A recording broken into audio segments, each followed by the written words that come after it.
Well, one day I went to the optometrist, and while there, he said, you know, this town really ought to have a library.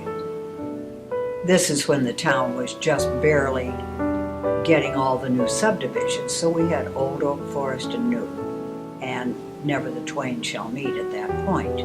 But he said in order for people to move here, to want to move here, we have to have some cultural advantages. His name, I believe, was Dr. Howard, but I'm not positive of that. I mean, we're talking 60 years ago about. And why in the world he chose me to talk to about that, I have no idea. And I don't know why I picked up the ball and ran with it. And then the library came up. Before very long, all of my neighbors in Castletown, who of course I knew, and by then I was teaching bridge to many of them, and I kind of started talking, don't you think we need a library? And from there, my friends kind of didn't have too much choice. I don't know why, but it worked. Several people, community-minded people, were interested in getting together to form a committee to test the waters for a referendum. You need the money to go ahead with all of this. So that initial meeting was held in our rec room. And that group then was responsible for going out, getting petitions signed that you would support a referendum, and of course we have to hire an attorney. He does all the legal work for the referendum. The referendum sailed through. Community had great support. We, of course, had meetings with anybody I could gather in. And we started talking about how are we going to do this? Why? Who? What? Where? And for whatever reason, we chose the kind of library district that you are lucky enough to have today. We had donate a buck or a book. And most of the people just wanted to donate a buck, but we had tremendous books. We just went from door to door, number one, collecting books. Any books you don't want, when we get a library, we might be able to use some of these. So we went around knocking on doors, collecting books, collecting money. And we went door to door, and I'm talking the entire library district. We just had the volunteers, and I guess if they were with me, they didn't exactly have a choice, but we just went door to door. If somebody was home, we would talk to them about creating a library. And we started out with a librarian, Eliza Weiss, and me, the clerk, at a room at Oak Forest Hospital in Building M. They allowed us to use that room to start getting our books cataloged and getting things ready. And they worked and worked on shifting through every book. The librarian knew, and Betty helped. And things went on. Now we need a place to have this library. And we looked in many places. So now we're looking and looking. They're through with this subdivision right behind us, El Moro. So here is this building sitting out in front that was their little sales office. Well, it's not going to stay there any longer. They're leaving. Medema Brothers, who built everything but Castletown around here, which is where we lived. Anyway, so I went in and met John Medema and convinced him that he really needed to be a public servant. We did not get it for free. I do not know the numbers. I've long since forgotten that. But he gave us this corner out here, not where you are now, but next door, for a minimal amount of money, let's say. And he was willing to wait until we got some money 18 months later. And so that's where our first building was. We started out in a little old sales office. Everybody used the same bathroom. Was just one great big room with two little offices. And look at this. You deserve it. You've all worked hard. Everybody that wants to work in a library is a hard worker, or you wouldn't come here. I went to the lumber yard and said to Ed Ketterman, how would you like to donate some lumber so that we could build some shelves for this library? How could he say no? And then we had a guy who donated the gravel for the parking lot. His name was Harold Willie. Harold Willie's wife was Jean, and she was a newspaper reporter.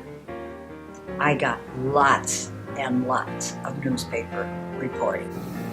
And eventually we got the gravel, we got a lot of the things in there, everything donated. Then my husband Jack, Betty Bonatti's son, came over to this building. They crawled down underneath. I mean, there was no basement, it was just a frame. They crawled down, got a water heater in there, and all the things that were missing from the sales office. And We had tremendous community support. People were always donating something. So the community was first. The community is the people are the kids, and we're just an overseer. We sure had volunteers all over the place, just coming in, helping with little jobs, cleaning up messes, putting together things, whatever needed doing. We just had so many people in the community who just came and said, can I help in some way? And lo and behold, up went the building and everybody's happy. During all this, we decided we have to name it because it certainly isn't an Oak Forest library. And how can we do this? Just like the book collection, we went to all the grade schools and said, we would like to have a contest with all of your children to name this new library that we're going to have someday. That was a way of getting the parents interested so that they would vote yes on the referendum. I mean, it was strictly that's what it was. And I'm going through, we all went through it, the people working, but I was the one who happened to pick up the one that ended up being this. And here I find out, it's a little 7-year-old boy, I think he was, in 2nd grade, right here, and he said, it should be the Acorn Library. And then he said, because it will start small and grow big. Was he right on track or what? I grew up on a farm and the edge of town, so we had trees, and we definitely had acorn trees. These little nuts that we played with and did all sorts of things with. So when that name popped up for me, not because of that, except it probably helped my decision with it will start small and grow big. It takes a while for an acorn tree. When we started, Acorn was the idea that this is something that's going to grow. So when I left all of them, when we left the library, when I left the credit union, when I left the high school, everything grew. And really, this is what you hope for. You start small and grow big. I gave story time. I did the payroll of 2. Then gradually, we had volunteers, and gradually we were able to add employees. We had an election to get our first board together, and I think there were 5 of us. I'm sure there were, and I'm sure it was set up on a 2-year and a 3-year, that things would rotate, we'd have another time. And so I became president of the first one. You had such a team. It was like a corporate team. These people all added something to the board, and that was so refreshing that you had a lot of, I guess I can use younger people that came in, and everybody wanted to contribute, and they certainly have, or you wouldn't have gotten to this stage now. I ended up as the reference librarian. I had cancer when I was 65, and I was going to go back to work. And my doctor said, oh, for crying out loud, give yourself a break and go stay home. So that's how I ended my career there at the Acorn Library at age 65. And they had a nice little party for me. And everybody was there, and it was fun. But I'm a reader, so I still kept going to the library. And then I moved. And pretty soon, some of the people who succeeded me and others on the first couple of boards came in as board members and realized this little A-frame is just not going to cut it very long.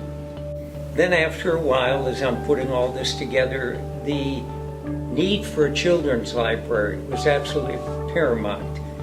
And we were able to negotiate again with Medema for one of their trailers that they used on site. When they were building something, they'd have a construction trailer. So we had them moved over here. That became the children's library. And then upstairs, the adult area and the reference area. And of course, it had to have a meeting room. We needed more room. So geared up for the referendum for the new building. And that was successful. We moved into Oak Forest in 1979 and were patrons right away from the start. And I just always enjoyed coming here. I enjoyed the people here. I just enjoyed the selection of books and just loved all of it. I'd gone to the library with my mom from the time I was 10 years old probably, or younger. And I just enjoyed coming to the library and thought it'd be a nice place to work. When I first started, we had vinyl records, fiction books, non-fiction books, reference books. We moved into this building, that's all we had. As everything, as all the media transpired, we had that. I mean, we had games for the kids and the movies, and they just kept changing the media by which they did it. And today, it's entirely different. But we still have the music and the videos and books. When my girls were young, they were 2 and 4, I would come to story time with Julia Churchill. I don't know if I can say names, is that okay? Okay, with Julia Churchill, I would come to story time, and there was a posting on the desk that said, looking for a youth service clerk Thursday evenings. And a friend of mine said, you'd be great at this. You're here all the time with your kids. You should try. And I'm like, maybe I'll try. I did, and I was fortunate to get the job. And 15 years later, I'm still here. What I like most about my role at Acorn is that I really feel, what I find most rewarding is being able to work so much, so closely with obviously not only my staff, but also the patrons and the community leaders. I love the familiar faces that come in all the time, and also meeting new faces. And I just like helping people finding the books that they need or the materials that they need. As we came in the building today, a young lady held the door for us and had her 2 children. Was just so happy, their arms full of books. So I said, that's what we always said, you know, when we outgrow this section, go into the next section. And then after I left, they added that courtyard in the back where maybe you could even do a small theater. Oh, I'd be lost without the library because I'm in and out of here all the time. Between your newspapers, your magazines, your books, plus I like the chit-chat with the staff, get their opinions on some things that I'm reading. Sometimes I'll ask their opinions. And like I said, I would be lost without the library. I'm very glad that I got back into the library because I think I would miss it. My family was here in Oak Forest before the library was here, and I think of the library as a bastion of intelligence, education, entertainment. So the better it gets, the more I come back. I was here 34 years. It was most of my adult life. I raised my son in this library, and unlike most librarians' kids, he hates books. But he likes Sports Illustrated, so we kept buying him that. I guess it was my life. Like I said, we moved in here in 1979. My son was born in 1980, and by the time he was 2 years old or so, I started coming here for the story time in the children's department. And then when my daughter came along 6 years later, same thing. She was in the story time, and it was just a weekly thing. We would come every week and come for story time and check out 10 books, and that was our regimen every week. I'm an avid reader, love to read. What got me back into reading is when I started working downtown and I had a long train ride and you didn't want to sleep because you were afraid that you'd miss your stop, so I picked up reading. And then what really got me into reading is after I had my gifts done and I couldn't do anything except read. So that's what got me back into reading, and I love it. I think everybody should read. I think Acorn excels at community patron services, customer service specifically. You know, that's one thing I hear all the time. We get comments. I mean, almost, you know, at least not a week goes by really where I have a patron either writing something in the comment box or saying something to me personally, saying how much they really loved the help that they received from staff. Customer service is my middle name, and it gets better and better all the time. There was a time when things were a little bit wanting, but now everybody's really cooperative and helpful and informative, and the extra phone calls to remind us of the classes and the presentations, most helpful. The online services, I think we're doing a really spectacular job overall. And of course, I'm not very much involved with children anymore, but the fact that the young people and the children are so well attended and cared for, and so many services offered for them, it's very promising in terms of how they'll grow. I think Acorn is very good with helping people. If there's things that we don't have here, we look and research and seek out ways to help them. So I think we do a really good job at that. I think above everything else, our customer service is amazing here. Adult services, we hear all the time compliments of how helpful all of the staff at adult services is. And we get a few compliments too, saying from patrons who belong to other libraries, have cards at other libraries, and they'll say, we love to come here because you're just so helpful and nice to us. The library recommendations always are of great help in choosing what I'm going to read next or what I'll see. Oh, I think libraries are very important to the community, especially in this age of technology. Believe it or not, a lot of people do not have the resources to have the web in their own home, and we have people who come here every day, daily, to, for whatever reason, check their email, and I think actually more so even than books, people are, here for the technology. Absolutely imperative that people have a place to go for now use of computers and do research and homework. I know some of the schools the schools have their own library, but there's things that are in a school library that are not in the public library. For me, with the amount that I read, if I were to go and buy all my books, I probably have right, need a whole couple of rooms just to fill all those books? So the reason why Acorn is important, and libraries in general, is because, I really see libraries as a transformative place, and they're kind of one of the last bastions of, or few bastions of democracy, where everyone, regardless of who you are, where you come from, is welcome. And it really gives, it really provides services to everyone.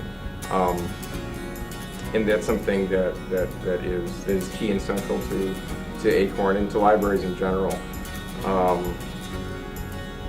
It serves a purpose like the third leg of an easel. It's in the community. It's important to be here. And more important that it's appreciated by the community and supported. We need friends. We provide a very valuable service. Not only can people come here for so many things for free, whether it's programming or magazines, books, a lot of our movies, computer classes. I mean, there's just a wealth of knowledge here and so many things that you can learn here, whether it's on your own through reading or researching on the internet or in the classes that we have and the programs that we offer. I think that, there are people who say they don't need libraries anymore, but I'm one of the old-fashioned ones. I don't like the books on tape. I don't like the books that you fold and have books on media. I like the feel of a book, and I think there will always be people. Plus, not everyone can afford a computer or anything, or any of the programs that go with it. So yes, I think there will always be a place for the library. Mostly just a lot of good memories. Yeah. Especially initially, when people were getting together and we were fairly new to the community and just all pushing for one thing that we really all wanted and that most of the community seemed to want. When I see Acorn, I just see potential, and it goes a lot with our name and also with our motto. From small beginnings, great happenings, and it's really, really true. And it's something that I believe that the library embraces, and something that I embrace. And it's just that idea that there's always room to grow, and there's always that potential. Please come and join us. We are a super group, smart, funny, eclectic, and come join us. You'll love it.